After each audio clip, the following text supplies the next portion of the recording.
Money placed in a bank can be withdrawn. Valuables kept in a bank, gold, and every other valuable kept in a bank can be withdrawn. Anything, even broken things, can be amended, right? You can replace broken things, you can amend them, you can whatever. Like basically, almost anything that is like faulty can be amended, I guess. But one thing that cannot be withdrawn, cannot be taken back, is your words, right? So when you say a word, when you say something, once a word slips out of your mouth, right, it cannot be taken back. Like you cannot unsay what you've said.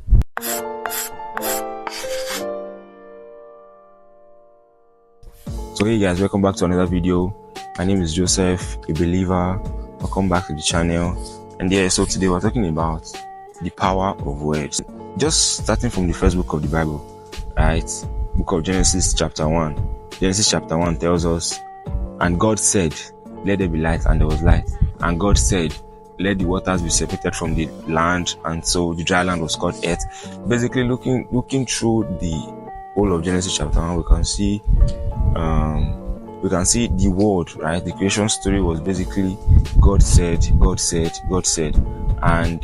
the whole earth, as recorded in Genesis chapter 1, was created using the words, like using words of God, like using words. Actually, there was no record in Genesis 1 that said, God took a manual tool, a cutlass, a shovel, or used one sort of machinery to create the earth. No, everything that was recorded in Genesis 1 was God said, let there be this, let there be this, right?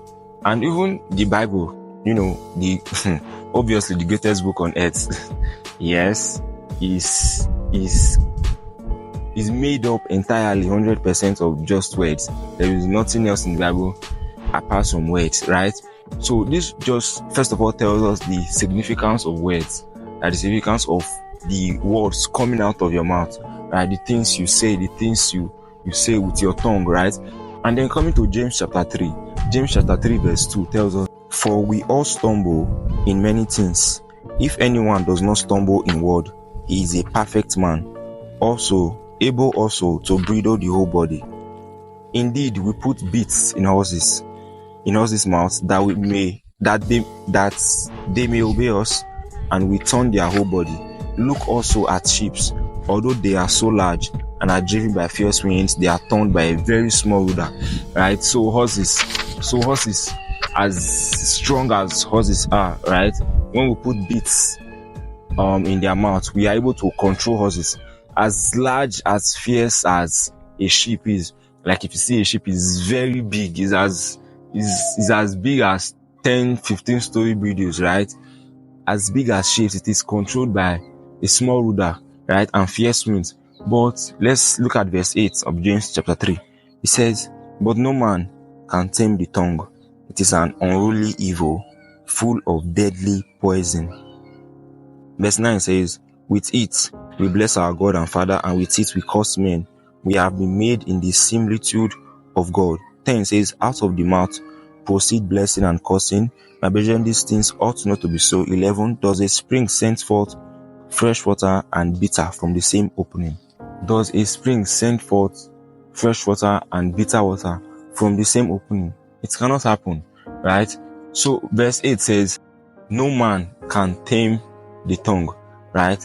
Now let's keep that verse, and then let's go to Galatians 5 verse 22, where it talks about the fruit of the Spirit, right? It said the fruit of the Spirit is love, the fruit of the Spirit is self-control, the fruit of the Spirit is forbearance, is tolerance, is gentleness, meekness, right?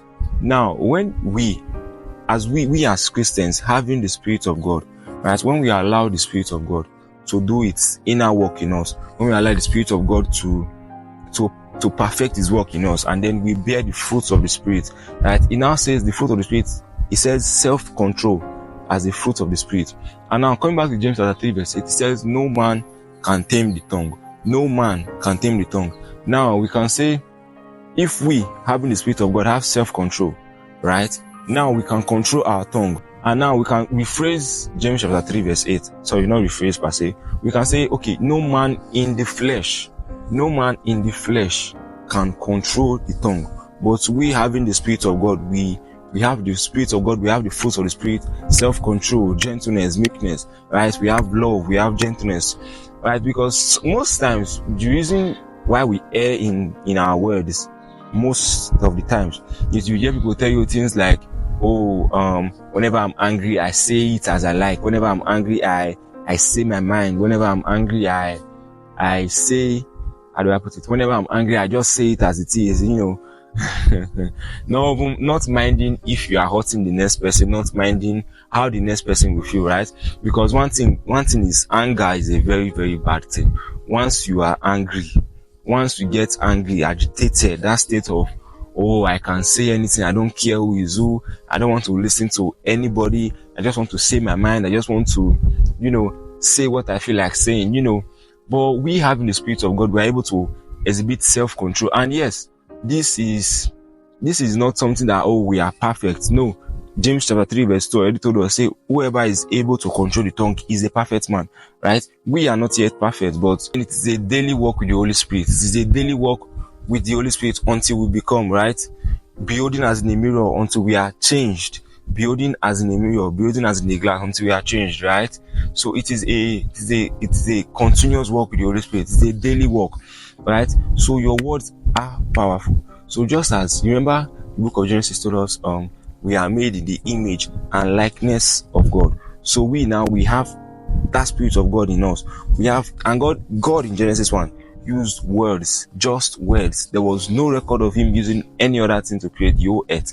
Everything we see today, the trees, the air, the birds, everything we see, God created everything using his words, right? And now we as Christians, we shouldn't waste our words. Don't waste your words. Your words are powerful. Your words carry weight. Your words carry weight. When you wake up every morning, don't just stand up from bed and just go about your day. No, when your day is not going as you would want it, you don't just sit down and start crying. You don't sit down and start sulking. You don't sit down and start saying, what kind of day it is. You don't sit down and start regretting and start just being in, falling into a state of sadness and anxiety and depression.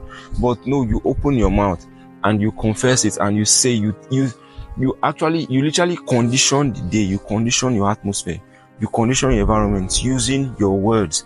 The Bible tells us, do not be anxious for nothing, right? But with prayer and supplication, with thanksgiving, make your requests known unto God. See, these are our words. If our words were not this powerful, then the book of Romans 10 verse 9 and 10 would not tell us, even after the death of Christ on the cross, Christ has died for us, Christ has paid the debt, right? But if our words were not so powerful, right, the book of Romans 9 and 10 would just have said, if you believe in the finished work of Christ on the cross, then you will be saved. No, it didn't just say if you believe. It said if you believe and then you confess it with your mouth. You say it by yourself. You actually say the words with your mouth that, hey, I believe. That is when you will be saved. Not just believing in your mouth, and also you have to vocalize it. You have to say it. You have to verbalize it. You have to be vocal about it. You have to basically, whatever you want to see in your life, however you want your life to be, the Bible tells us that ye are gods. Whatever you want to see in your life, whatever you want to happen in your life, you have to verbalize it, say it out, right? Say, there is so much power in your words. There is so much power in your words. There is so much power in your words. That book of James chapter 3 again tells us, it says, how can we use this mouth to bless the name of God? Whenever we are in church, we are in our worship places, our prayer corners, and we're just singing, we're just praying, we bless the name of God. So, oh God, you are good, you are this. I worship you, I love you, and all that, right?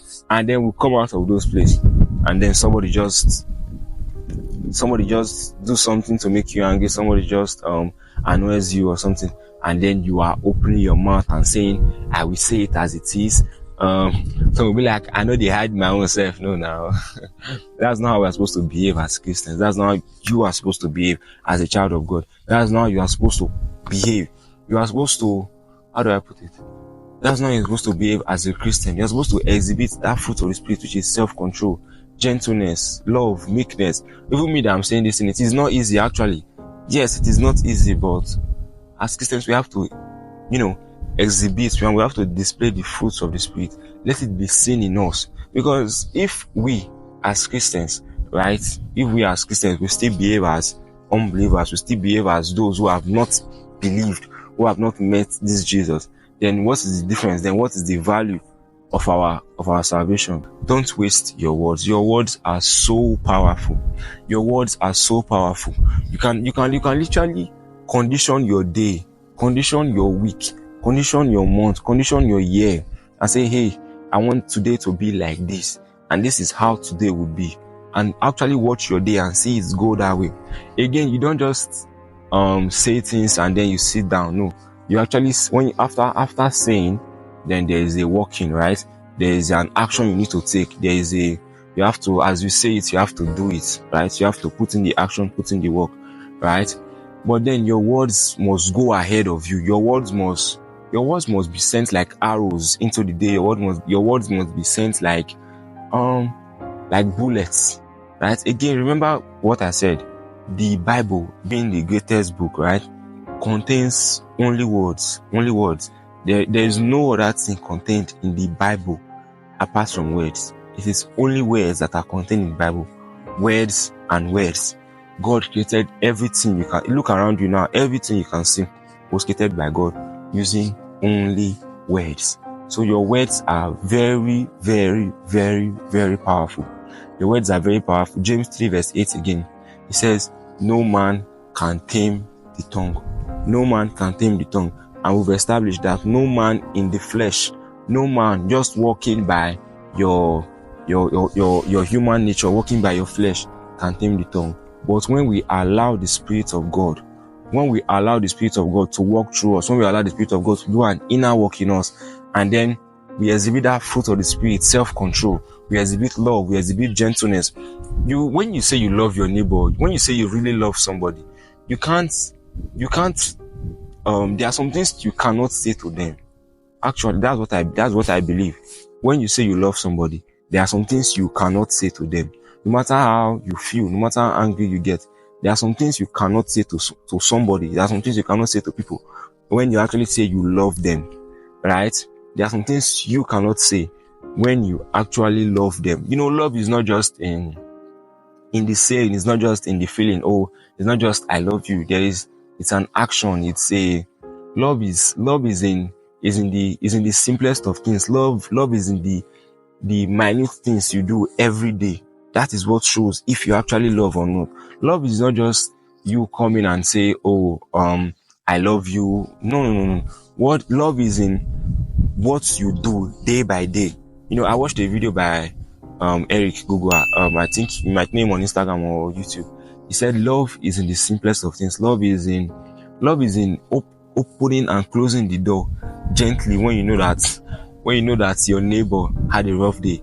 You know, love is in having plenty words inside of your belly to say when you are angry, having many thoughts in your head to pour out when you are angry, but then choosing not to say anything, choosing to abide by the Spirit, choosing to exhibit that fruit of the Spirit called self-control.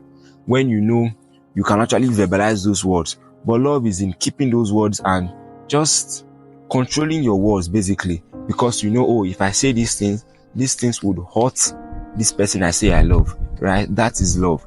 And again, if love again is a fruit of the Spirit, love is a fruit of the Spirit. So practically and basically, essentially, once we allow the Holy Spirit, once we allow the Spirit of God do an inner working in us, do an inner transformation in our lives, then we exhibit the Spirit, we exhibit the fruits of the Spirit, and then in this we can be able to control our words, right? We are not perfect, no, but we strive and we work every day in partnership with the Holy Spirit to attain that state of perfection.